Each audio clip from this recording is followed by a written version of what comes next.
So right now, my office is an absolute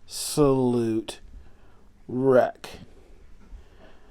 But this is what happens when Easter is coming and you've got a lot of work to do.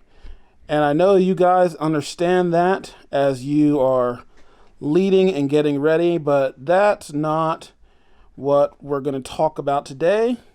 But it is about Easter.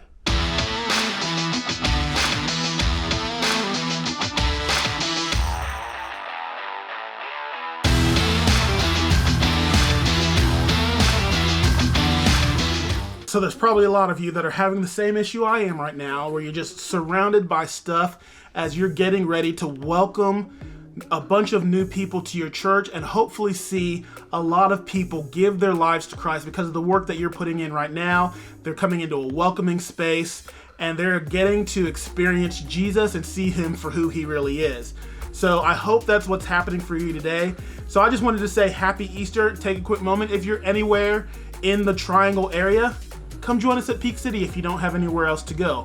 I'd love to have you join us and see what Jesus is doing on our little campus right here in Apex. Our address is 237 North Salem Street in Apex, North Carolina. Come check us out. We have 3 service times this week. Because of Easter coming up, we've got an 8:45, a 10 o'clock, and an 11:30. We'd love to have you join us. And one more thing, how's your inviting going to your church? If you do have some place that you go and you serve right now, how's it going? A lot of us get into this same type of rut that I get into a lot. I work for a church. I'm around church people all the time. So do I have people outside of my sphere of church to invite who don't know Christ? And you may run into the same thing and you're thinking to yourself, who am I supposed to invite out?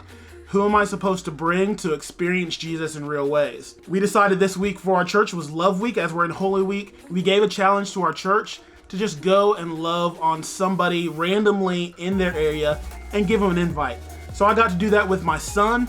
He and I went to Qdoba on actually a really rainy day, bought a couple gift cards and handed them to a couple guys that they could just have lunch on me and my son.